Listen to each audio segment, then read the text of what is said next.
미정 씨 건 수박만큼 크네요. 재영 씨 것도 커요. 뜨거웠던 여름날이었습니다.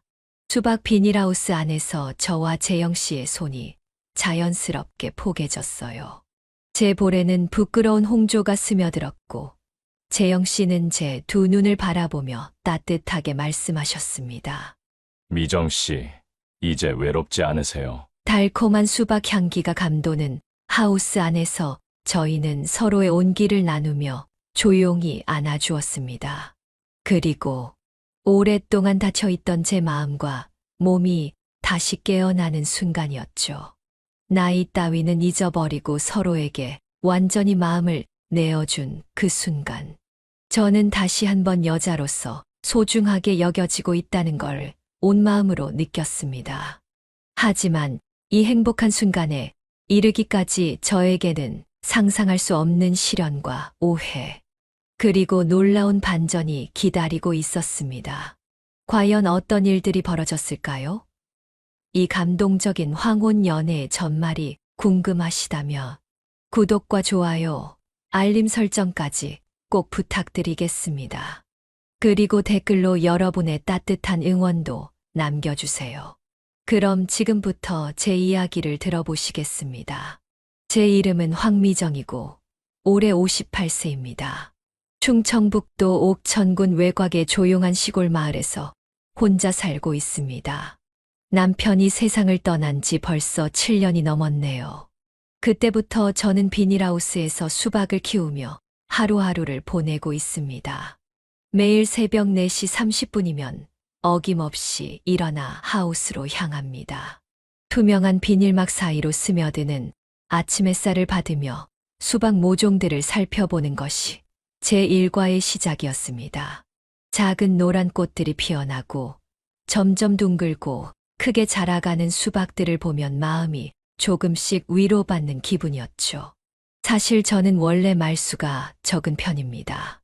마을 분들과도 꼭 필요한 인사 정도만 나누고 지내왔습니다.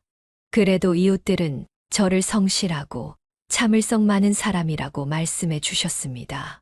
그런 말을 들으면 부끄럽기도 하지만 한편으로는 고맙기도 했습니다. 하우스 안에서는 늘 조용한 라디오 소리가 흘러나왔습니다.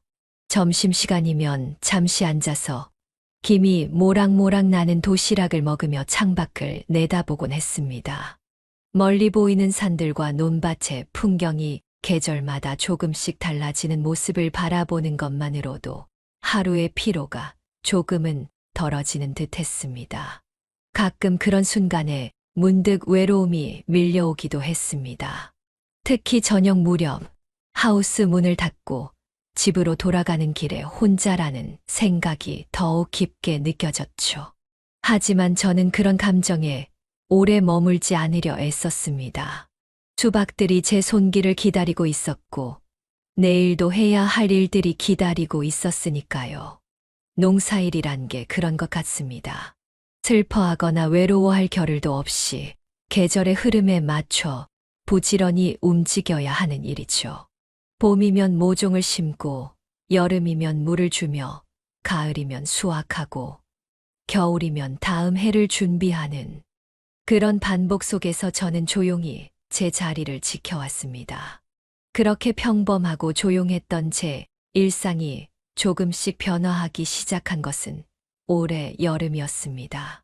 그때만 해도 저는 그 변화가 제 인생에 얼마나 큰 의미가 될지 전혀 알지 못했습니다. 그런데 올해 7월, 제 평범했던 일상에 예상치 못한 변화가 찾아왔습니다. 저희 하우스에서 길 건너편에 있는 오래된 집에 누군가 새로 이사를 온다는 소식이 들려왔거든요. 마을 사람들 사이에서는 그분이 도시에서 귀촌하신 분이라는 이야기가 돌았습니다. 처음 그 소식을 들었을 때는 별다른 관심이 없었습니다. 그저 새로운 이웃이 하나 늘어나는 것 정도로만 생각했죠. 마을에 사람이 들어오고 나가는 일은 가끔 있는 일이었으니까요. 하지만 며칠 뒤 아침 일찍 하우스에 나갔을 때 건너편에서 무언가 바쁘게 움직이는 모습이 보였습니다. 그분이 바로 박재영 씨였습니다. 키가 훤칠하고 머리가 희끗희끗한 60대 초반쯤 되어 보이는 남성분이었죠. 낡은 작업복을 입고 하우스 주변을 정리하고 계시더라고요. 그런데 움직임이 어딘지 서툴러 보였습니다. 농사일이 처음이신 것 같았어요. 안녕하세요. 새로 이사 온 박재영입니다. 어느 날 오후 드디어 그분이 저에게 인사를 건네왔습니다. 정중하고 부드러운 목소리였어요. 저는 깜짝 놀라 고개를 들었습니다. 가까이서 본 그분의 인상은 온화하고 진중해 보였습니다. 도시에서 오래 살아온 듯한 세련된 분위기가 느껴졌죠. 아, 안녕하세요. 저는 황미정이라고 합니다. 저도 어색하게 인사를 받았습니다. 오랜만에 낯선 사람과 나누는 대화라 마음이 조금 떨렸어요. 재영 씨는 제 수박 하우스를 둘러보며 감탄하는 듯한 표정을 지었습니다. 와, 수박이 정말 탐스럽게 잘 자랐네요. 저는 농사가 처음이라 많이 서툽니다만 앞으로 잘 부탁드리겠습니다. 그분의 겸손한 말투에서 진심 어린 마음이 느껴졌습니다. 나중에 알게 된 일이지만 재영 씨는 대전에서 오랫동안 건축사무소를 운영하시다가 은퇴 후 귀촌을 결심하신 분이었어요. 61세의 나이에 전혀 새로운 삶을 시작하신 거죠. 그 일이 벌어진 건 유난히 무더웠던 어느 오후였습니다. 7월 말이었는데도 하우스 안 온도가 40도를 넘나들며 숨이 막힐 정도로 더웠어요. 평소보다 일찍 수박 수확을 마치려고 부지런히 움직이고 있었는데 점점 머리가 어질어질해지더라고요. 처음에는 단순히 더위 때문이라고 생각했습니다. 물을 조금 마시고 잠깐 쉬면 괜찮아질 거라고 생각하며 계속 일을 했죠. 그런데 시간이 갈수록 증상이 심해졌어요. 눈앞이 흐릿해지고 손에 힘이 빠지기 시작했습니다. 잠깐만 좀 이상한데, 혼잣말을 중얼거리며 하우스 기둥에 손을 짚고 버티려 했지만 다리에서 힘이 쭉 빠지면서 그만 바닥에 주저앉고 말았습니다. 숨을 제대로 쉴 수가 없어서 가슴이 답답했고 온몸이 축축하게 땀에 젖어 있었어요. 머릿속이 하얘지면서 정신이 멍해졌습니다. 이러다가 정말 큰일 나는 건 아닌가 하는 두려움이 밀려왔어요. 혼자 사는 처지에 이런 일이 벌어지면 어떻게 해야 할지 막막했습니다. 누군가 도와달라고 소리치고 싶었지만 목소리조차 제대로 나오지 않았어요. 그때였습니다. 멀리서 급한 발소리가 들리더니 누군가 하우스 문을 열고 들어오는 소리가 났어요. 미정 씨, 어디 아프세요? 재영 씨의 목소리였습니다. 그분이 어떻게 제 상황을 알아차렸는지는 모르겠지만 정말 다행스럽게도 제가 쓰러진 걸 발견하고 급히 달려와 주신 거였어요. 재영 씨는 당황한 기색 없이 차분하게 저를 부축해 일으켜 세워주셨습니다. 그분의 손길이 놀랍도록 안정적이고 든든하게 느껴졌어요. 건축사 출신이라서 그런지 이런 응급 상황에 익숙해 보이셨습니다. 재영 씨는 저를 하우스 그늘진 곳으로 옮긴 후 어디선가 시원한 생수를 꺼내 제 손에 쥐어주셨어요. 물을 조금씩 마시니까 목이 촉촉해지면서 숨쉬기가 조금 나아졌습니다. 그분은 제 이마에 손을 대어 열을 재보시고 맥박도 체크해 주셨어요. 다행히 열사병 초기 증상인 것 같네요. 이렇게 더운 날에는 무리하시면 안 됩니다. 그분의 차분하고 전문적인 설명을 들으니 마음이 한결 놓였어요. 만약 재영 씨가 옆에 계시지 않았다면 정말 큰일 날 뻔했구나 하는 생각에 등골이 서늘해졌습니다. 재영 씨는 제가 완전히 회복될 때까지 옆에서 지켜봐 주셨어요. 가끔 괜찮은지 물어보시고 물도 계속 챙겨주시면서요. 오랫동안 혼자 살아오면서 이렇게 누군가의 세심한 보살핌을 받아본 게 언제였는지 기억이 나지 않을 정도였습니다. 1시간 정도 지나서야 몸이 정상으로 돌아왔어요. 그때서야 저는 제대로 재영 씨께 감사 인사를 드릴 수 있었습니다. 정말 큰 신세를 졌다는 생각에 미안하기도 하고 고맙기도 했어요. 그날 이후로 재영 씨에 대한 제 마음이 조금씩 달라지기 시작했습니다. 단순히 옆집 이웃이 아니라 정말 믿을 만한 사람이라는 생각이 들었거든요. 그리고 그분도 저를 더욱 신경 써서 챙겨주시기 시작했습니다. 그 일이 있고 난 다음 날부터 재영 씨의 조용한 배려가 시작되었습니다. 아침 일찍 하우스에 나가면 문 앞에 작은 선물이 놓여 있는 걸 발견하게 되었거든요. 처음에는 정말 깜짝 놀랐어요. 첫 번째로 발견한 건 작은 보온병이었습니다. 뚜껑을 열어보니 따뜻한 생강차가 들어있더라고요. 달콤하면서도 몸에 좋은 향이 코끝을 간지렸어요. 그 옆에는 작은 쪽지가 붙어 있었습니다. 몸조리 잘하시고 무리하지 마세요라고 정성스럽게 쓰여 있었어요. 이런 걸 왜 이렇게까지. 혼잣말을 중얼거리며 차를 마셨는데 정말 맛있더라고요. 몸도 따뜻해지고 마음도 포근해지는 기분이었어요. 오랫동안 누군가의 이런 세심한 배려를 받아본 적이 없어서 어색하기도 했지만 한편으로는 가슴 한구석이 훈훈해졌습니다. 다음 날에도 똑같은 시간에 문 앞을 확인해 보니 또 다른 선물이 놓여 있었어요. 이번에는 직접 만드신 것 같은 복분자, 우린 물과 함께 과일이 작은 바구니에 담겨 있었습니다. 배, 사과, 포도가 정성스럽게 포장되어 있더라고요. 그렇게 매일 아침이 되면 재영 씨의 작은 선물을 발견하는 게 일상이 되었습니다. 어떤 날은 오미자차였고, 어떤 날은 직접 우리신 한약차였어요. 가끔은 몸에 좋다는 매실액이나 도라지차도 있었고요. 건축사이셨지만 이런 부분에서는 정말 세심한 분이셨습니다. 처음 며칠은 정말 부담스러웠어요. 이렇게 신세를 져도 되나 싶기도 하고 뭔가 보답을 해야 할 것 같은 마음도 들었거든요. 하지만 재영 씨는 얼굴을 마주쳐도 그 일에 대해서는 언급하지 않으셨어요. 그냥 자연스럽게 인사만 나누고 지나가시더라고요. 어느새 한 달 정도 지나니까 이제는 그 배려가 자연스럽게 느껴지기 시작했어요. 아침에 일어나서 하우스로 향할 때면 오늘은 뭘 주셨을까? 하는 생각이 가장 먼저 들 정도였거든요. 어느새 제 하루의 시작이 재영 씨의 작은 선물로 시작되고 있었습니다.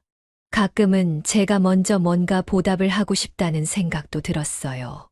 그래서 수박이 잘 익었을 때는 제일 달고 탐스러운 것들을 골라서 재영 씨 하우스 문 앞에 살짝 놓아두기도 했습니다. 그러면 다음 날 재영 씨가 멀리서 손을 흔들며 고맙다는 표시를 해주시더라고요. 그렇게 조용하고 은근한 배려의 주고받음이 계속되었습니다. 말로 표현하지는 않았지만 서로를 챙기고 있다는 마음이 전해지는 따뜻한 시간들이었어요.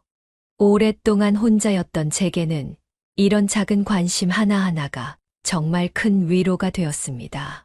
그런데 어느 날 예상치 못한 일이 벌어지면서 저희 사이에 더 깊은 변화가 찾아왔습니다. 그 일은 8월 중순의 어느 화창한 오후에 벌어졌습니다. 평소와 다름없이 수박하우스에서 작업을 하고 있는데 갑자기 하늘이 먹구름으로 뒤덮이기 시작했어요. 날씨가 이상하다 싶더니 정말 순식간에 굵은 빗방울들이 떨어지기 시작했습니다. 처음에는 금방 그칠 소나기려니 생각했는데 시간이 갈수록 비는 더 세게 내렸어요. 하우스 지붕을 두드리는 빗소리가 점점 거세져서 작업을 계속하기 어려울 정도였습니다. 창밖을 내다보니 완전히 장대비가 되어 있더라고요. 그때 누군가 급하게 뛰어오는 발자국 소리가 들렸습니다. 하우스 입구 쪽을 보니 재영 씨가 비에 흠뻑 젖은 채로 서 계시더라고요. 하우스 사이사이로 대피할 곳을 찾다가 제 하우스가 가장 가까워서 온 것 같았어요. 미정 씨, 잠깐 비를 피해도 될까요? 재영 씨는 정중하게 양해를 구하며 문 앞에 서 계셨어요. 머리카락에서 물이 뚝뚝 떨어지고 있어서 정말 안쓰럽더라고요. 저는 얼른 손짓으로 들어오시라고 했습니다. 하우스 안으로 들어오신 재영 씨에게 제가 늘 가지고 다니는 수건을 건네드렸어요. 그분은 고맙다며 젖은 머리와 얼굴을 닦으셨습니다. 하우스 안은 따뜻했지만 젖은 옷 때문에 추우셨을 것 같아서 저는 서둘러 보온병에서 따뜻한 차를 따라드렸어요. 처음에는 서로 말없이 차만 마시고 있었습니다. 그런데 시간이 지나면서 자연스럽게 대화가 시작되었어요. 재영 씨가 먼저 입을 여셨습니다.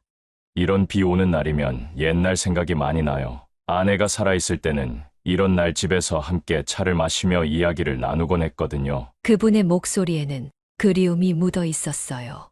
저도 모르게 가슴 한구석이 짠해졌습니다. 저 역시 비슷한 경험이 있었거든요. 저도 그래요. 남편이 있을 때는 비 오는 날이면 라디오를 틀어놓고 둘이서 옛날 이야기를 하곤 했었는데 지금은 그런 시간들이 그리워요. 제가 그렇게 말하자 재영 씨는 이해한다는 듯 고개를 끄덕이셨어요. 그 순간 저희 사이에는 묘한 공감대가 형성되는 것 같았습니다. 같은 상처를 가진 사람끼리만 나눌 수 있는 그런 이해 말이에요. 재영 씨는 천천히 자신의 이야기를 꺼내셨어요. 아내를 4년 전에 당뇨 합병증으로 떠나보내고 나서 얼마나 외로웠는지, 대전에서의 삶이 얼마나 공허했는지를 담담하게 말씀해 주셨습니다. 그래서 전혀 새로운 곳에서 새 출발을 하고 싶어 이곳까지 오게 되었다고 하시더라고요. 저도 그분의 진솔한 이야기에 용기를 얻어서 제 마음을 열어보였어요. 남편을 잃고 나서 얼마나 힘들었는지, 혼자 농사일을 하면서 얼마나 외로웠는지, 그동안 누구에게도 털어놓지 못했던 속마음을 조심스럽게 꺼냈습니다. 빗소리는 점점 부드러워졌고, 저희는 서로의 아픈 기억들을 나누며 위로받고 있었어요. 오랫동안 혼자 짊어져 왔던 슬픔과 외로움이 조금씩 가벼워지는 기분이었습니다. 누군가 진심으로 제 이야기를 들어주고 있다는 것만으로도 큰 위안이 되었어요. 어느새 비는 그쳤지만 저희는 계속해서 이야기를 나눴습니다. 젊었을 때의 추억이나 꿈, 그리고 앞으로의 바람들까지 마치 오랜 친구처럼 편안하게 대화를 나누고 있었어요. 재영 씨는 젊었을 때 건축 설계를 하며 많은 집을 설계했던 이야기를 들려주셨고, 저는 신혼 시절 남편과 함께 농사를 시작했던 때의 추억을 나누었습니다. 서로의 과거를 알아가면서 점점 더 가까워지는 느낌이었어요. 미정 씨와 이렇게 이야기를 나누니까 마음이 많이 편해지네요. 재영 씨의 그 말에 저도 같은 마음이라고 대답했어요. 정말 오랜만에 마음을 터놓고 이야기할 수 있는 사람을 만난 것 같아서 감사했습니다. 그날 이후로 저희 사이는 조금 더 가까워진 것 같았어요. 단순한 이웃이 아니라 서로의 마음을 이해할 수 있는 사이가 된 것 같은 기분이었습니다. 서로의 상처를 공유하고 위로받으면서 진정한 동반자 같은 느낌이 들기 시작했어요. 매일 아침 재영 씨의 선물을 받을 때도 이제는 단순한 고마움을 넘어서 더 깊은 마음이 전해지는 것 같았습니다. 그분도 저를 바라보는 눈빛이 예전과는 달라진 것 같았어요. 조금 더 따뜻하고 애정이 담긴 시선이었죠. 하지만 저희가 몰랐던 것은 마을 사람들이 저희를 지켜보고 있었다는 사실이었습니다.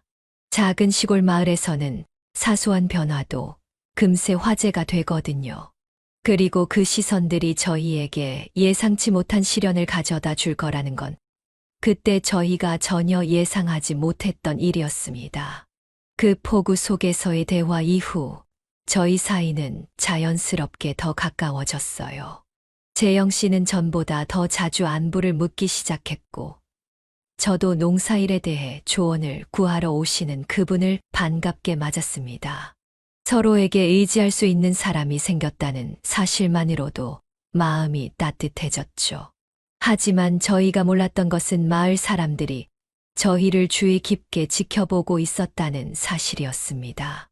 작은 시골 마을에서는 사소한 변화도 금세 화제가 되거든요. 처음에는 별다른 관심을 보이지 않던 이웃들이 조금씩 수군거리기 시작했어요. 가장 먼저 눈치챈 건 마을 이장님 부인인 박정숙 씨였습니다. 그분은 평소에도 마을 소식에 관심이 많으셨거든요. 어느 날 마을 슈퍼 앞에서 몇몇 아주머니들과 이야기하는 걸 들었는데 제 이름이 나오더라고요. 요즘 미정 씨랑 새로 온 재영 씨가 꽤 가까워진 것 같던데. 정숙 씨의 말에 다른 분들도 관심을 보이기 시작했어요. 누군가는 저희가 자주 얼굴을 맞대고 이야기하는 걸 봤다고 했고, 또 누군가는 재영 씨가 매일 제 하우스 쪽으로 가는 걸 목격했다고 했습니다. 처음에는 단순한 호기심 정도였어요. 하지만 시간이 지날수록 이야기가 조금씩 과장되기 시작했습니다. 재영 씨가 제게 매일 선물을 가져다 준다는 이야기가 퍼지더니 어느새 저희가 특별한 관계라는 소문으로 변해버렸어요. 특히 문제가 된 건 새마을 부녀회 김명숙 씨였습니다. 그분은 재영 씨가 마을에 처음 왔을 때부터 관심을 보이셨거든요. 혼자 사시는 분이라 재영 씨 같은 교양 있는 남성에게 마음이 있으셨던 것 같아요. 그런데 저와 재영 씨가 가까워지는 모습을 보시니 심기가 불편하셨나 봅니다. 아이고, 과부끼리 눈이 맞아서 좋겠네요. 명숙 씨가 다른 사람들 앞에서 빈정거리는 말을 하는 걸 들었을 때 정말 가슴이 철렁했어요. 그분의 말투에는 질투와 시기가 가득 담겨 있었거든요.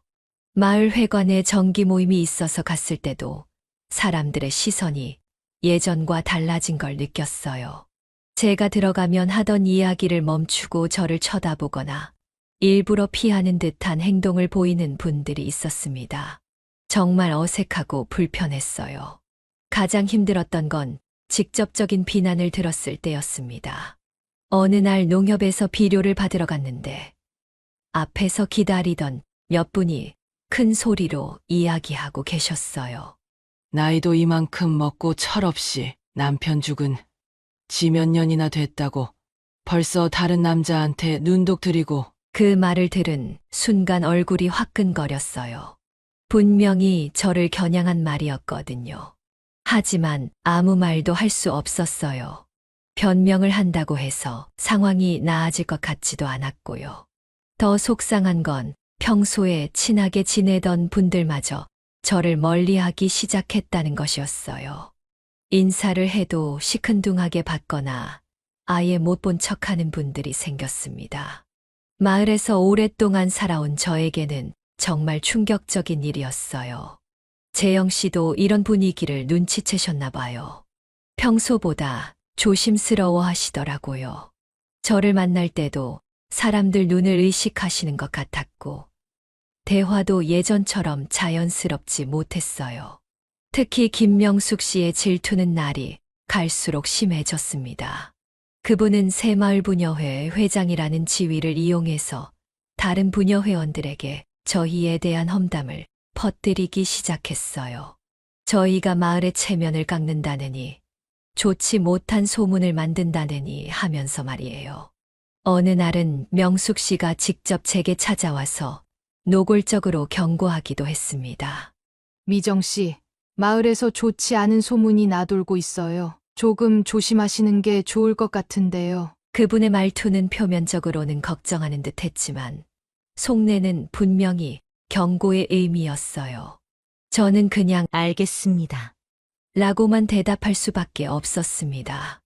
마을의 시선이 차갑게 변하면서 저는 점점 위축되기 시작했어요.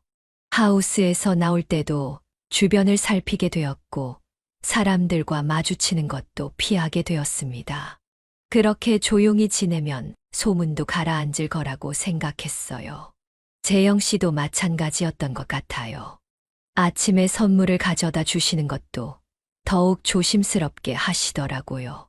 사람들 눈에 띄지 않는 시간에 몰래 와서 두고 가시는 것 같았어요. 하지만 제가 너무 순진했나 봅니다. 상황은 저희가 조심한다고 해서 나아지지 않았어요. 오히려 김명숙 씨의 질투와 오해는 더욱 깊어져만 갔습니다. 그분은 저희가 몰래 만나고 있다고 확신하고 있는 것 같았어요.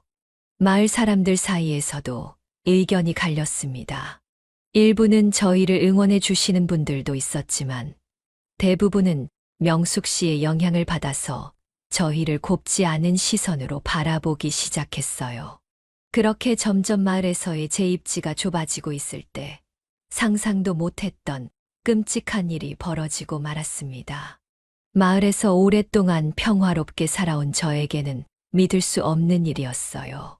그 일이 벌어진 후에야 저는 질투가 얼마나 무서운 감정인지 깨닫게 되었습니다. 그날은 평소보다 일찍 잠들었어요. 마을 사람들의 차가운 시선에 지친 하루였거든요. 다음 날 아침 언제나처럼 새벽 4시 30분에 일어나 하우스로 향했습니다. 멀리서부터 뭔가 이상한 느낌이 들었어요. 하우스 입구 쪽이 평소와 달리 어수선해 보였거든요. 가까이 다가가서 본 순간 저는 그 자리에서 얼어붙고 말았습니다. 제가 그동안 정성껏 가꿔온 수박 하우스가 엉망진창이 되어 있었어요. 비닐이 여러 곳 찢어져 있었고 안쪽은 더욱 참혹했습니다. 하우스 문을 열고 들어간 순간 다리에 힘이 빠져서 주저앉고 말았어요. 제가 그토록 애지중지 키워온 수박 모종들이 무참히 짓밟혀 있었습니다. 뿌리째 뽑힌 것들도 있었고 줄기가 꺾여서 바닥에 널브러진 것들도 있었어요. 도대체 누가 왜 이런 짓을? 혼잣말을 중얼거리며 둘러봤지만 피해가 너무 심각했어요. 몇 달 동안 정성을 들여 키운 수박들이 하루아침에 모두 망가져 버린 거였습니다. 크고 둥글게 자라나던 수박들도 바닥에 흩어져서 지식여져 있었고요. 눈물이 왈칵 쏟아졌습니다. 분노보다는 허탈감이 더 컸어요. 도대체 제가 누구에게 무슨 잘못을 했다고 이런 일을 당해야 하는지 이해할 수 없었거든요. 그동안 마을에서 조용히 살면서 누구에게도 피해를 준 적이 없었는데 말이에요. 하우스 한쪽 구석에 앉아서 망연자실하고 있는데 발자국 소리가 들렸습니다. 재영 씨가 평소보다 일찍 나와서 자신의 하우스로 가던 중이었나 봐요. 제 하우스 상태를 보고 깜짝 놀라 급히 달려왔습니다. 미정 씨, 이게 어떻게 된 일입니까? 재영 씨의 놀란 목소리를 듣고도 저는 제대로 대답할 수 없었어요. 그저 눈물만 흘릴 뿐이었습니다. 이런 악질적인 일을 누가 왜 저에게 했을까 하는 생각에 머리가 하얘졌거든요. 재영 씨는 하우스 안을 둘러보며 분노에 찬 표정을 지었어요. 그분도 이런 일이 단순한 장난이 아니라는 걸 단번에 알아차리셨나 봅니다. 모종들이 이렇게 체계적으로 파괴된 걸 보면 누군가 고의로 한 짓이 분명했거든요. 하우스 곳곳을 살펴보니 피해가 정말 심각했어요. 수박 모종만 망가진 게 아니라 물탱크도 엎어져 있었고 농기구들도 여기저기 흩어져 있었습니다. 누군가 고의로 최대한 큰 피해를 주려고 한 것 같았어요. 가장 속상한 건 올해 첫 수확을 앞두고 있던 수박들이었어요. 크고 탐스럽게 자라서 따기만 하면 되는 상태였는데 모두 바닥에 흩어져서 더럽혀져 있었습니다. 몇 개월 동안의 노력이 하루아침에 물거품이 된 거였죠. 재영 씨는 저를 위로하려고 애쓰셨지만 저는 정신적 충격이 너무 커서 아무것도 할 수 없었어요. 그냥 바닥에 앉아서 망가진 수박밭을 바라보며 눈물만 흘렸습니다. 이런 악의적인 행동을 누가 했을까 하는 생각에 마음이 더욱 아팠어요. 주변을 둘러봐도 범인을 짐작할 만한 단서는 보이지 않았습니다. 밤중에 몰래 와서 이런 짓을 하고 간 것 같았어요. 하지만 이렇게 체계적으로 파괴하려면 상당한 시간이 걸렸을 텐데 어떻게 아무도 모르게 할 수 있었을까 의문이었습니다. 미정 씨, 너무 상심하지 마세요. 제가 반드시 이 일의 진상을 밝혀내겠습니다. 재영 씨가 단호한 표정으로 말씀하셨지만 저는 그때 그분의 말을 믿을 수 없었어요. 이미 마음의 상처가 너무 깊어서 누구도 믿고 싶지 않았거든요. 그저 이 모든 일이 악몽이었으면 좋겠다는 생각만 들었습니다. 제일 무서웠던 건 이 일이 단순한 우연이 아니라는 점이었어요. 최근 말에서 저희에 대한 험담이 돌고 있었던 상황을 생각해보면 분명히 누군가 고의로 저에게 경고의 메시지를 보낸 것 같았습니다. 하우스 안에는 이상한 냄새도 났어요. 뭔가를 태운 듯한 냄새였는데 구석에서 제가 된 종이 조각들을 발견했습니다. 범인이 무언가를 태운 것 같았지만 너무 타버려서 무엇인지 알아볼 수 없었어요. 더욱 기가 막힌 건 하우스 벽에 낙서까지 되어 있었다는 사실이었습니다. 조심하라는 경고 문구가 빨간 페인트로 크게 쓰여 있었어요. 이제는 의심의 여지가 없었습니다. 누군가 계획적으로 저를 위협한 거였어요. 그날 하루 종일 저는 집 안에만 있었어요. 망가진 하우스를 다시 볼 용기도 나지 않았고 마을 사람들을 마주칠 자신도 없었습니다. 과연 누가 이런 끔찍한 일을 저에게 했을까 하는 생각만 계속 맴돌았어요. 저녁이 되어서야 재영 씨가 찾아오셨어요. 그분은 하루 종일 마을 곳곳을 다니며 단서를 찾아보셨다고 하더라고요. 정말 고마운 마음이었지만 동시에 재영 씨까지 이런 일에 휘말리게 해서 미안한 마음도 들었어요. 재영 씨는 제게 절대 포기하지 말라고 하시면서 반드시 진실을 밝혀내겠다고 약속해 주셨어요. 그분의 굳은 의지를 보니 조금이나마 마음이 위로되었습니다. 하지만 과연 이 일의 진상을 밝혀낼 수 있을지 확신이 서지 않았어요. 그날 밤 저는 잠을 이룰 수 없었습니다. 창밖으로 들리는 작은 소리에도 깜짝깜짝 놀라며 밤을 지새웠어요. 이런 일이 또 벌어질까봐 두려웠거든요. 과연 재영 씨가 약속한 대로 진실을 밝혀낼 수 있을까 하는 걱정도 계속 들었고요. 다음 날부터 재영 씨의 본격적인 수사가 시작되었습니다. 저는 집 안에 틀어박혀서 아무것도 하고 싶지 않았지만 재영 씨는 포기하지 않으셨어요. 아침부터 마을 이곳저곳을 돌아다니시더라고요. 처음에는 마을 이장님을 찾아가셨습니다. 혹시 최근에 이상한 일이 있었는지, 누군가 수상한 행동을 보인 사람이 있었는지 물어보셨다고 하더라고요. 하지만 이장님도 별다른 단서를 주지는 못하셨나 봅니다. 그 다음엔 하우스 근처에 사시는 분들을 차례로 방문하기 시작하셨어요. 혹시 그날 밤에 이상한 소리를 들었거나 누군가 지나가는 걸 봤는지 하나하나 확인해 나가셨습니다. 정말 끈질기게 탐정처럼 조사하시더라고요. 마을 사람들 대부분은 협조적이었어요. 재영 씨의 진심 어린 태도를 보고 도움을 주려고 했습니다. 하지만 며칠이 지나도 별다른 성과는 없었어요. 모두들 그날 밤엔 깊이 잠들어서 아무것도 듣지 못했다고 했거든요. 그런데 사흘째 되던 날, 재영 씨가 특별한 정보를 얻게 되었습니다. 마을 끝쪽에 사시는 할머니께서 그날 밤 늦게 누군가 저희 하우스 쪽으로 가는 걸 봤다고 증언하신 거예요. 그날 밤 11시 30분쯤이었나 누군가 손전등을 들고 미정네 하우스 쪽으로 가더라고요. 할머니의 증언에 따르면 그 사람은 여성이었고 키가 중간 정도 되었다고 했어요.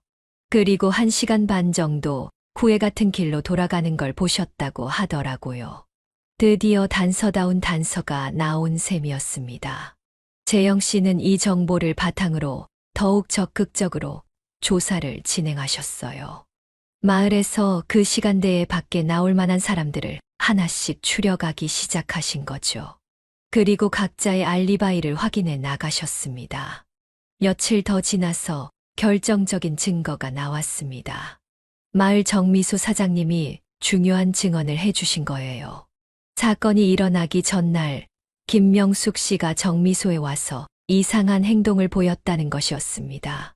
정미소 사장님 말씀으로는 명숙 씨가 평소와 달리 매우 흥분해 있었다고 해요. 그리고 저와 재영 씨에 대해 험담을 늘어놓으면서 저런 사람들은 혼쭐을 내줘야 한다는 식의 말을 했다고 하더라고요. 재영 씨는 이 증언을 듣고 직감적으로 명숙 씨를 의심하기 시작하셨어요. 그래서 조심스럽게 명숙 씨의 주변을 탐문해 보셨습니다. 그러자 더욱 확실한 증거들이 나오기 시작했어요. 명숙 씨와 가까운 이웃이 증언하기를 그날 밤 명숙 씨가 평소보다 늦게 잠자리에 들었다고 했어요. 그리고 다음 날 아침에는 손에 상처가 나 있었다고도 했습니다. 수박 가시에 찔렸을 가능성이 높았죠. 결정적인 증거는 명숙 씨 집 뒤쪽 텃밭에서 나왔습니다. 재영 씨가 우연히 지나가다가 발견하신 건데 수박 잎사귀가 묻은 작업화가 숨겨져 있었던 거예요. 그것도 명숙 씨가 평소에 신던 것과 똑같은 신발이었습니다. 또한 명숙 씨 집 쓰레기통에서는 빨간 페인트통도 발견되었어요. 제 하우스 벽에 낙서를 할 때 사용한 것으로 보였습니다. 모든 증거가 김명숙 씨를 가리키고 있었어요. 재영 씨는 마침내 명숙 씨를 직접 찾아가셨습니다. 처음에는 발뺌하시던 명숙 씨도 확실한 증거들 앞에서는 더 이상 부인할 수 없었나 봅니다. 재영 씨가 저한테 관심을 보여주실 줄 알았는데 미정 씨만 챙기니까 화가 났어요. 결국 명숙 씨가 모든 걸 자백했다고 재영 씨가 저에게 알려주셨어요. 정말 어이없고 황당한 이유였습니다. 단지 질투심 때문에 제 하우스를 망가뜨린 거였어요. 재영 씨는 이 모든 과정을 꼼꼼히 기록해 두셨다가 저에게 보고해 주셨어요. 진실을 알게 된 순간 저는 복잡한 감정에 휩싸였습니다. 화가 나기도 했지만 동시에 재영 씨가 저를 위해 이렇게까지 애써주신 것에 대해 깊은 감동을 받았어요. 마침내 마을 회관에서 모든 주민이 모인 가운데 진실이 공개되는 날이 왔습니다. 저는 떨리는 마음으로 재영 씨와 함께 회관에 들어섰어요. 그동안 저를 차갑게 바라보던 시선들이 여전히 부담스러웠지만 이제는 진실을 말할 때가 되었다고 생각했습니다. 재영 씨가 차근차근 조사 과정과 증거들을 설명해 주셨어요. 조할머니의 목격담부터 시작해서 김명숙 씨가 남긴 결정적인 증거들까지 모든 걸 상세하게 말씀해 주셨습니다. 마을 사람들은 점점 놀라는 표정을 지었어요. 가장 충격적인 순간은 김명숙 씨가 직접 일어나서 사실을 인정했을 때였습니다. 그분은 고개를 푹 숙인 채 떨리는 목소리로 말씀하셨어요. 정말 죄송합니다. 제가 질투심에 눈이 멀어서 그런 짓을 했습니다. 회관 안은 순간 정적에 휩싸였어요. 그동안 저와 재영 씨를 의심하고 비난했던 분들의 얼굴에는 당황과 미안함이 가득했습니다. 특히 저를 노골적으로 피했던 분들은 얼굴을 들지 못하셨어요. 이장님이 나서서 저와 재영 씨에게 공식적으로 사과의 말씀을 해주셨습니다. 그리고 명숙 씨의 행동에 대해서도 엄중하게 다루겠다고 약속해 주셨어요. 마을 사람들도 하나둘씩 저에게 다가와 미안하다는 말을 건넸습니다. 회의가 끝난 후 저는 재영 씨와 함께 조용히 하우스로 돌아왔어요. 그동안 쌓였던 오해와 억울함이 모두 풀리고 나니 마음이 한결 가벼워졌습니다. 하지만 동시에 재영 씨에 대한 복잡한 감정들이 밀려왔어요. 회의가 끝난 후 저는 재영 씨와 함께 조용히 하우스로 돌아왔어요. 그동안 쌓였던 오해와 억울함이 모두 풀리고 나니 마음이 한결 가벼워졌습니다. 하지만 동시에 재영 씨에 대한 복잡한 감정들이 밀려왔어요. 마을 분위기도 완전히 달라졌습니다. 그동안 저희를 차갑게 바라보던 사람들이 이제는 미안한 표정으로 인사를 건네왔어요. 특히 명숙 씨의 말에 휘둘려 저희를 오해했던 분들은 더욱 죄송해 하시더라고요. 재영 씨, 정말 고맙습니다. 그리고 미안해요. 제가 그렇게 말하자 재영 씨는 고개를 저으셨어요. 그분 얼굴에는 따뜻한 미소가 번져 있었습니다. 저희는 망가진 수박 하우스 앞에 나란히 서서 서로를 바라봤어요. 그동안 억눌러왔던 마음들이 서서히 표면으로 올라오는 것 같았습니다. 재영 씨의 눈빛에는 제가 알아채지 못했던 깊은 애정이 담겨 있었어요. 미정 씨가 미안할 게 뭐가 있어요. 저야말로 쟤 때문에 미정 씨가 힘든 일을 당하게 해서 죄송합니다. 그때 재영 씨가 조심스럽게 제 손을 잡았습니다. 따뜻하고 든든한 그분의 손길에 제 마음도 녹아내리는 것 같았어요. 오랫동안 닫아두었던 마음의 문이 조금씩 열리고 있었습니다. 저희는 서로의 눈을 바라보며 천천히 가까워졌습니다. 수박 하우스 안으로 들어가서 조용히 앉았어요. 밖에서는 저녁 노을이 하우스 전체를 따뜻한 빛으로 물들이고 있었습니다. 미정 씨, 저는 미정 씨를 정말 소중하게 생각해요. 그분의 진심 어린 고백에 제 가슴이 빠르게 뛰기 시작했어요. 저도 언제부턴가 재영 씨를 특별하게 여기고 있었다는 걸 깨달았습니다. 하지만 그동안의 일들 때문에 그 마음을 억누르고 있었던 거였어요. 그 순간 오랫동안 메말랐던 제 마음에 다시 사랑의 감정이 피어오르는 걸 느꼈어요. 재영 씨도 같은 마음이었나 봅니다. 저희는 서로를 끌어안았고 그 품 속에서 진정한 위로와 안정감을 느꼈습니다. 달콤한 수박 향기가 감도는 하우스 안에서 저희는 서로의 모든 것을 나누었어요. 오랜 세월 잠들어 있던 여자로서의 감정이 다시 깨어나는 순간이었습니다. 재영 씨의 따뜻한 손길이 제 몸과 마음을 어루만져 주었고, 저도 그분에게 저 자신을 완전히 맡겼어요. 그 밤 달콤한 수박 향기가 감도는 하우스 안에서 저희는 서로의 외로움을 달래주며 진정한 하나가 되었습니다. 수박 덩굴들이 우거진 푸른 잎사귀들 사이로 스며드는 달빛 아래 나이를 잊고 서로의 열정을 나누며 삶의 새로운 봄이 찾아왔음을 온몸으로 느꼈죠. 재영 씨는 제 손을 부드럽게 어루만지며 수박처럼 탐스럽게 익어가는 제 마음을 천천히 어루만져 주셨어요. 오랫동안 닫혀있던 제 마음뿐만 아니라 몸까지도 재영 씨에게 완전히 열어드린 순간 마치 수박이 달콤하게 익어가듯 다시 살아있다는 걸 온몸으로 실감했습니다. 재영 씨는 정말 세심하고 다정하셨어요. 제가 부끄러워하지 않도록 조용히 배려해 주시고 천천히 시간을 두고 저를 이해해 주셨습니다. 58세의 나이에도 이렇게 뜨겁고 아름다운 사랑을 할 수 있다는 게 신기하기도 했고 감사하기도 했어요.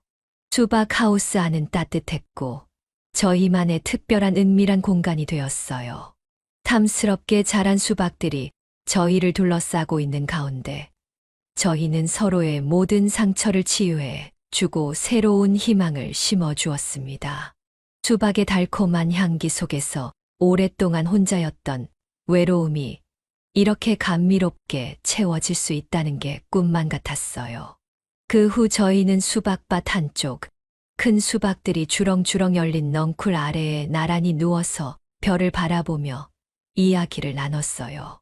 머리 위로는 탐스럽게 익어가는 수박들이 달려있고 발밑으로는 부드러운 흙이 느껴지는 자연 속에서 앞으로의 꿈과 계획들을 조심스럽게 나누며 서로에 대한 사랑을 확인했습니다. 더 이상 혼자가 아니라는 사실이 얼마나 감사한지 몰랐어요.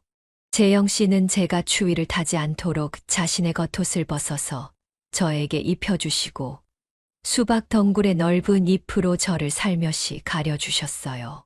그런 작은 배려 하나하나가 정말 고마웠습니다. 저도 재영 씨의 어깨에 기대어 따뜻한 체온을 나누며 수박밭의 달콤한 향기에 둘러싸여 행복감에 젖어 있었어요. 미정 씨와 함께라면 앞으로 어떤 일이 있어도 이겨낼 수 있을 것 같아요. 재영 씨의 그 말이 제 가슴 깊이 새겨졌습니다. 저도 같은 마음이었거든요. 서로의 상처를 어루만져주고 함께 새로운 희망을 만들어 나가고 싶었어요. 그렇게 저희는 진정한 사랑을 확인하며 새로운 시작을 약속했습니다. 마을 사람들의 오해도 풀렸고 서로에 대한 마음도 확실해졌으니 이제 정말로 함께 걸어갈 수 있게 된 거였어요. 밤이 깊어갈수록 저희의 대화는 더욱 깊어졌어요. 각자의 꿈과 바람, 그리고 함께 하고 싶은 일들에 대해 이야기하며 미래를 그려보았습니다. 농사일뿐만 아니라 일상의 모든 것들을 함께 나누고 싶다는 마음이 컸어요. 재영 씨는 저에게 정식으로 교제를 신청하셨어요. 비록 늦은 나이지만 진심으로 저를 사랑한다고, 남은 인생을 함께 하고 싶다고 말씀해 주셨습니다. 저도 같은 마음이었기 때문에 기꺼이 받아들였어요. 그날 밤은 정말 잊을 수 없는 밤이었습니다. 오랫동안 혼자였던 저에게 다시 사랑이라는 감정을 선사해 준 재영 씨가 너무 고마웠어요. 그리고 이제부터는 혼자가 아니라 둘이서 함께 새로운 삶을 만들어 나갈 수 있다는 사실이 정말 행복했습니다. 새벽이 되어서야 저희는 각자의 집으로 돌아갔어요. 하지만 마음은 이미 하나가 되어 있었습니다. 내일부터는 정말로 함께하는 삶이 시작될 거라는 기대감으로 가득했어요. 오랫동안 잠들어 있던 사랑이 다시 깨어나는 순간이었습니다. 그 밤을 보낸 후 저희의 일상은 완전히 달라졌습니다. 아침에 눈을 뜨면 더 이상 혼자가 아니라는 사실이 꿈만 같았어요. 재영 씨와 함께 새벽 공기를 마시며 하우스로 향하는 길이 이렇게 행복할 줄 몰랐습니다. 가장 먼저 한 일은 망가진 수박 하우스를 다시 복구하는 것이었어요. 재영 씨가 적극적으로 도와주셔서 생각보다 빨리 정리할 수 있었습니다. 찢어진 비닐을 새로 씌우고 짓밟힌 모종들을 다시 심으면서 저희는 새로운 시작을 다짐했어요. 미정 씨, 이제는 제가 곁에 있으니까 혼자 힘들어하지 마세요. 재영 씨의 그 말이 얼마나 든든했는지 모릅니다. 정말로 모든 일을 함께 나누어 할 수 있게 된 거였어요. 농사일도 둘이서 하니까 훨씬 수월했고 무엇보다 즐거웠습니다. 아침에는 함께 하우스 온도를 체크하고 물을 주었어요. 재영 씨는 건축사 출신이라 그런지 하우스의 부족한 부분에 대해서 정말 잘 알고 있었어요. 부러진 데가 있는지 봐주기도 하고 하우스의 부족한 부분을 항상 체크해 줬습니다. 점심시간에는 하우스 안에서 함께 도시락을 먹으며 이런저런 이야기를 나눴습니다. 재영 씨가 대전에서 지낸 이야기도 들려주시고 저도 젊었을 적 남편과의 추억들을 들려드렸어요. 이제는 그런 추억들도 아프지 않고 따뜻하게 느껴졌습니다. 저녁에는 두 집을 오가며 함께 식사를 했어요. 때로는 제가 재영 씨를 위해 요리해드리고 때로는 재영 씨가 직접 만든 건강식을 가져와 주셨습니다. 혼자 먹던 밥상이 이렇게 풍성하고 즐거울 수 있다는 걸 새삼 깨달았어요. 마을 사람들의 태도도 완전히 달라졌습니다. 이제는 저희를 보는 시선이 따뜻하고 응원하는 눈빛이었어요. 특히 젊은 부부들은 저희를 보며 저렇게 늦은 나이에도 사랑할 수 있다니 부럽다고 말하기도 했습니다. 김명숙 씨도 진심으로 사과해 주셨어요. 그분 나름대로 후회와 반성을 많이 하셨나 봅니다. 저는 그분을 용서해 드렸고 이제는 마을에서 서로 불편하지 않게 지내고 있어요. 계절이 바뀌어 본격적인 수박 수확철이 되었을 때 저희는 함께 첫 수확을 했습니다. 크고 탐스럽게 익은 수박들을 하나씩 따면서 서로의 입에 넣어주기도 했어요. 달콤한 수박만큼이나 달콤한 시간이었습니다. 미정 씨가 키운 수박이 이렇게 맛있을 줄 몰랐네요. 정말 사랑으로 키우신 것 같아요. 재영 씨의 칭찬에 얼굴이 빨개졌지만 정말 기뻤어요. 이제는 제가 혼자 키운 수박이 아니라 저희가 함께 키운 수박이었거든요. 농사일뿐만 아니라 일상의 모든 것들을 함께 하게 되었어요. 장 보러 갈 때도 함께 가고 마을 행사에도 함께 참석했습니다. 때로는 인근 도시에 나가서 영화도 보고 맛있는 걸 먹기도 했어요. 무엇보다 좋은 건 밤에 더 이상 외롭지 않다는 것이었어요. 서로의 안부를 확인하고 내일 할 일들을 함께 계획하며 하루를 마무리하는 시간이 정말 소중했습니다. 재영 씨는 제가 몰랐던 농사 기술들도 많이 알려주셨어요. 건축 일을 하시면서 배우신 것들이 농사에도 도움이 되는 경우가 많았거든요. 특히 하우스 구조를 개선하는 일에서는 정말 전문가다운 모습을 보여주셨어요. 저도 재영 씨에게 수박 재배의 노하우를 하나씩 알려드렸습니다. 언제 물을 줘야 하는지, 어떻게 해야 단맛이 더 좋아지는지, 수확 시기는 어떻게 판단하는지, 오랫동안 농사를 지으며 터득한 경험들을 나누는 것이 정말 즐거웠어요. 가을이 되어 수확이 끝난 후에는 함께 하우스를 정리하고 내년을 준비했습니다. 두 사람이 함께 하니까 일의 능률도 훨씬 좋아졌고 무엇보다 지루하지 않았어요. 작업을 하다가도 서로 농담을 주고받으며 웃는 일이 많았습니다. 재영 씨는 정말 유머 감각이 뛰어나셨어요. 힘든 일을 할 때도 재미있는 이야기로 분위기를 밝게 만들어 주셨고, 저도 모르게 웃음이 나올 때가 많았습니다. 젊었을 때도 이렇게 즐겁게 일해본 적이 없었던 것 같아요. 겨울에는 함께 내년 농사 계획을 세웠습니다. 수박 외에 다른 작물도 시도해 보자는 이야기도 나왔고, 하우스를 하나 더 지어서 규모를 늘려보자는 꿈도 꾸게 되었어요. 혼자였을 때는 엄두도 내지 못했던 일들이었습니다. 재영 씨와 함께 하는 시간이 늘어날수록 저는 잊고 있었던 감정들을 다시 되찾게 되었어요. 누군가를 위해 정성스럽게 요리하는 기쁨, 함께 계획을 세우는 즐거움, 서로를 챙기는 따뜻함. 이런 것들이 얼마나 소중한지 새삼 깨달았습니다. 특히 재영 씨가 제게 꽃을 따다 주실 때면 마음이 두근거렸어요. 하우스 주변에 피어난 들꽃이나 계절꽃을 따서 제 머리에 꽂아주시곤 했는데, 그럴 때마다 마치 20대로 돌아간 것 같은 설렘을 느꼈습니다. 58세에도 이렇게 설렐 수 있다니 정말 신기해요. 제가 그렇게 말하면 재영 씨도 환하게 웃으며 제 손을 꼭 잡아주셨어요. 나이는 숫자에 불과하다는 말이 정말 맞는 것 같았습니다. 어느새 1년이 흘렀고 저희는 정식으로 결혼을 결정했어요. 마을 사람들 모두가 축하해 주셨고 저희 둘만의 조촐하지만 의미 있는 결혼식을 준비하기 시작했습니다. 나이가 들어서 하는 결혼이지만 첫 결혼 못지않게 설레고 행복했어요. 어느새 1년이 흘렀고 저희는 정식으로 결혼을 결정했어요. 마을 사람들 모두가 축하해 주셨고 저희 둘만의 조촐하지만 의미 있는 결혼식을 준비하기 시작했습니다. 나이가 들어서 하는 결혼이지만 첫 결혼 못지않게 설레고 행복했어요. 마을 사람들은 정말 진심으로 저희를 축복해 주셨습니다. 특히 이장님께서는 마을 회관을 결혼식 장소로 내어주시겠다고 하셨고, 마을 부녀회에서는 음식 준비를 도와주시겠다고 나서셨어요. 그동안 저희를 오해했던 분들도 이제는 누구보다 따뜻하게 응원해 주셨습니다. 김명숙 씨도 직접 찾아와서 축하해 주셨어요. 그분은 진심으로 반성하시며 저희 결혼을 위해 특별히 떡을 만들어 주시겠다고 하셨습니다.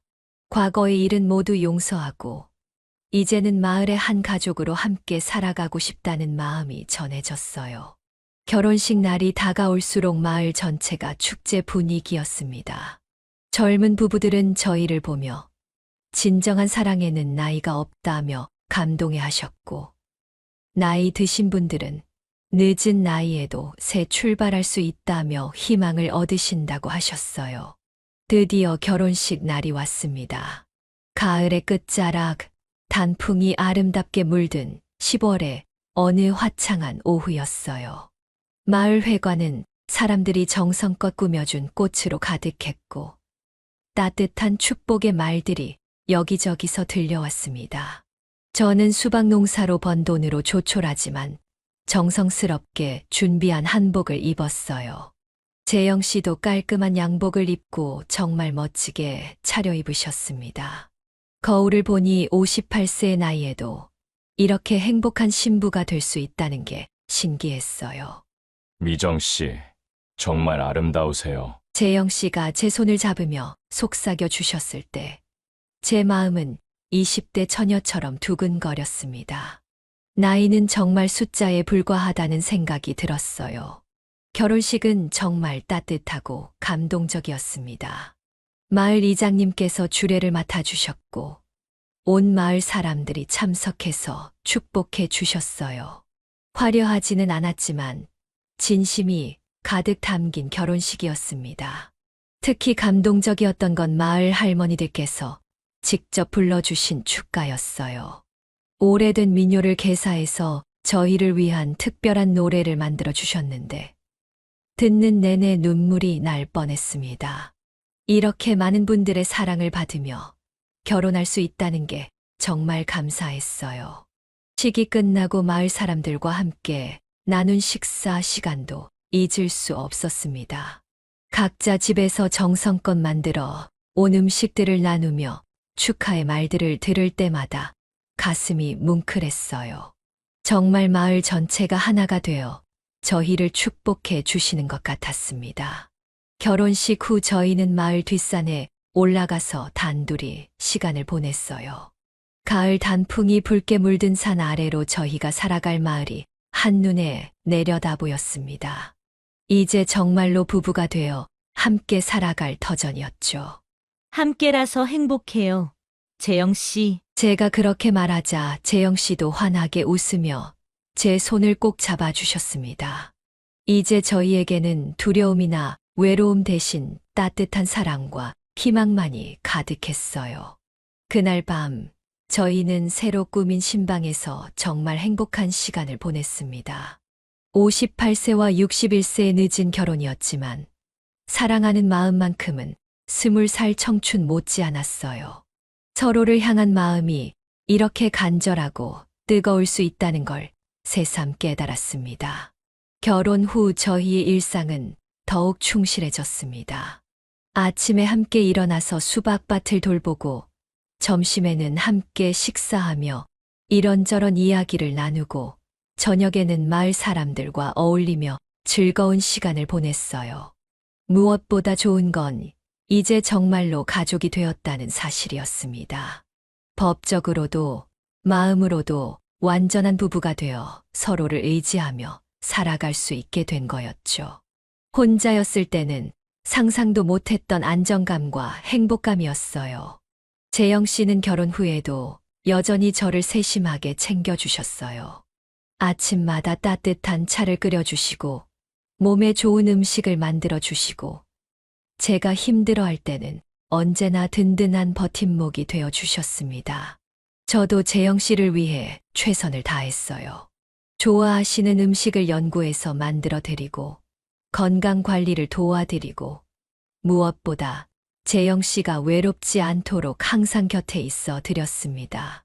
마을 사람들도 저희 부부를 정말 따뜻하게 대해 주셨어요.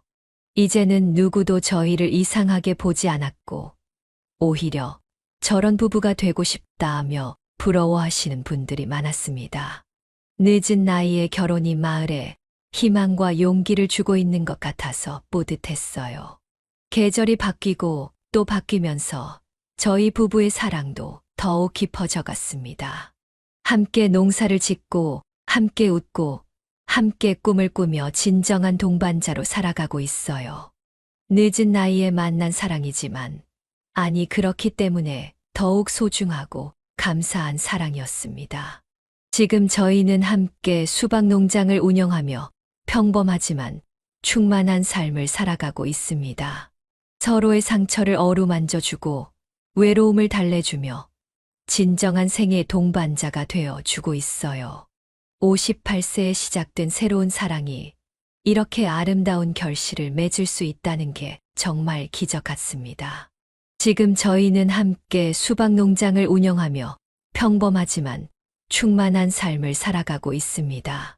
서로의 상처를 어루만져주고 외로움을 달래주며 진정한 생의 동반자가 되어 주고 있어요. 58세에 시작된 새로운 사랑이 이렇게 아름다운 결실을 맺을 수 있다는 게 정말 기적 같습니다. 어느덧 재영 씨와 결혼한 지 2년이 흘렀네요. 지금 저는 60세가 되었지만 마음만큼은 그 어느 때보다 젊고 활기차답니다. 매일 아침 재영 씨와 함께 수박밭을 돌보며 새로운 하루를 시작할 때마다 삶이 이렇게 감사할 수 있구나 하는 생각이 들어요. 요즘에는 저희 이야기를 듣고 용기를 얻었다며 찾아오시는 분들이 종종 계세요.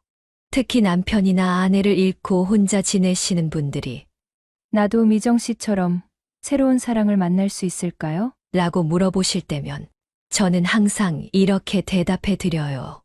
물론이에요. 사랑에는 나이가 없어요. 포기하지 마세요. 정말 그렇습니다. 제가 몸소 경험했으니까요. 58세의 나이에도 이렇게 뜨겁고 진실한 사랑을 만날 수 있었으니 다른 분들에게도 충분히 가능한 일이라고 생각해요. 중요한 건 마음을 열고 기다리는 것, 그리고 진심으로 상대방을 배려하는 마음인 것 같아요. 가끔 젊은 분들도 저희 이야기에 관심을 보이세요. 할머니, 할아버지도 저렇게 사랑할 수 있다니 너무 멋있어요. 라고 말씀해 주실 때면 정말 뿌듯해요. 나이가 들어도 사랑할 수 있다는 걸 보여드릴 수 있어서 기쁩니다. 마을에서도 저희는 이제 모범 부부로 통해요. 새로 이사 오시는 분들께 마을을 소개할 때면 이장님께서 항상 저희 이야기를 들려주신다고 하더라고요. 58세에 만나서 이렇게 행복하게 사시는 부부가 계신다면서 말이에요. 저는 종종 생각해요. 만약 그때 재영 씨가 저희 마을에 오지 않았다면 어떻게 되었을까 하고요. 아마 지금도 혼자서 외롭게 수박 농사만 지으며 살아가고 있었겠죠. 그런 생각을 하면 정말 운명 같다는 생각이 들어요. 특히 요즘같이 추운 겨울날에는 재영 씨가 곁에 있다는 게 얼마나 큰 위안이 되는지 몰라요.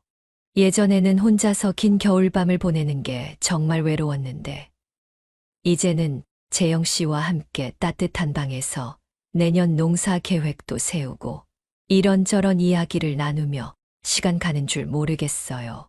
재영 씨도 항상 말씀하세요. 미정 씨를 만난 게 내 인생 최고의 행운이었다고요. 그런 말을 들을 때마다 제 마음도 따뜻해집니다.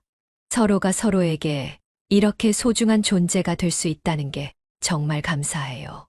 60세가 되어도 이렇게 행복할 수 있다니 정말 꿈만 같아요. 제가 그렇게 말하면 재영 씨는 언제나 미소를 지으며 제 손을 꼭 잡아주세요.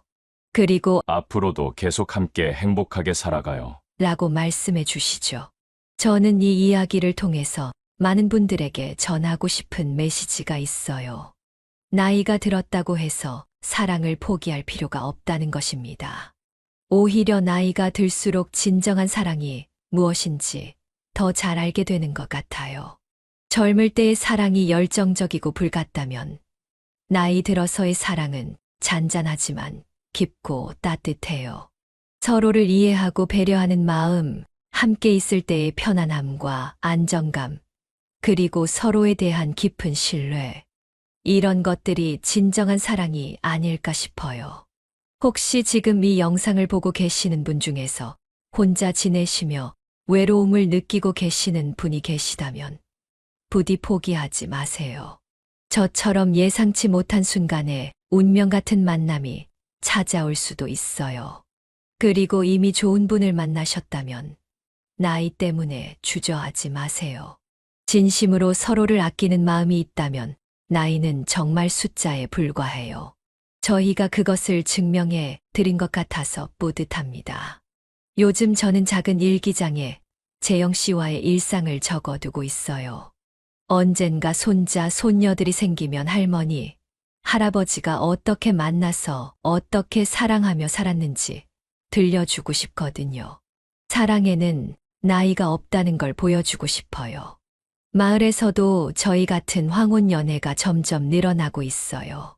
저희가 좋은 본보기가 되었나 봅니다. 그런 모습을 보면 정말 뿌듯하고 기뻐요. 많은 분들이 외로움을 털고 새로운 사랑을 찾으셨으면 좋겠어요. 여러분, 긴 이야기 끝까지 들어주셔서 정말 감사합니다. 60세의 나이에도 새로운 사랑을 만난 저의 이야기가 여러분에게 작은 희망과 용기를 드릴 수 있었다면 좋겠어요. 나이는 숫자에 불과하다는 말이 정말 맞는 것 같습니다. 언제든지 새로운 시작은 가능하고 진정한 사랑은 나이를 가리지 않는다는 걸 저희가 보여드린 것 같아서 뿌듯해요. 혹시 저와 비슷한 상황에 계신 분들이 있다면 포기하지 마세요. 분명히 여러분에게도 따뜻한 인연이 찾아올 거예요. 그리고 그 순간이 왔을 때 용기 있게 마음을 열어보세요. 이 감동적인 이야기가 마음에 드셨다면 구독과 좋아요 버튼을 꼭 눌러주세요. 그리고 알림 설정까지 해주시면 앞으로도 더 따뜻하고 감동적인 이야기들로 찾아뵐 수 있을 것 같아요. 댓글로는 여러분의 응원과 격려, 그리고 비슷한 경험담도 공유해 주시면 정말 감사하겠습니다. 다음에도 더 좋은 이야기로 찾아뵙겠습니다. 모든 분들에게 따뜻한 사랑이 함께 하시길 바라며 오늘 영상 여기서 마무리하겠습니다. 지금까지 인생의 후반부를 이야기하다 지혜사연이었습니다. 끝까지 들어주셔서 진심으로 감사합니다.